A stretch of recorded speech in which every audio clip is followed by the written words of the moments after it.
চোখ রাখছি খবরে। মঙ্গলবার দিল্লিতে প্রেস কাউন্সিল অফ ইন্ডিয়ার চেয়ারম্যানের উদ্দেশ্যে একটি চিঠি প্রেরণ করে ত্রিপুরা জার্নালিস্ট ইউনিয়নের দায়িত্বপ্রাপ্ত 3 সদস্যের একটি প্রতিনিধি দল রাজ্যে বাম আমলে সংগঠিত 2 সাংবাদিকের চাঞ্চল্যকর হত্যা মামলায় সিবিআইয়ের তদন্ত নিয়ে ওই চিঠিতে চরম হতাশা তথা উদ্বেগ তুলে ধরা হয়েছে এবং সাংবাদিকদের হত্যার মামলার যাতে সুষ্ঠু তদন্ত হয় তার দাবি তোলা হয়েছে। এছাড়া সাংবাদিকদের নিরাপত্তা সুনিশ্চিত করা এবং আরো বেশ কিছু দাবি ওই চিঠির মাধ্যমে তুলে ধরেছে ত্রিপুরা জার্নালিস্ট ইউনিয়নের প্রতিনিধি দলটি।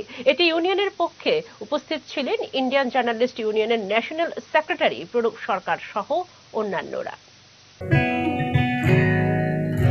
জুড়ে থাকে বাঁধন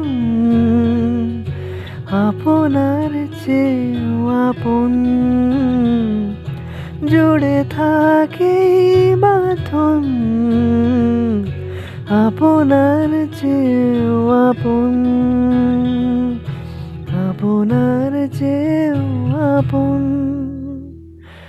স্বর্ণ কমল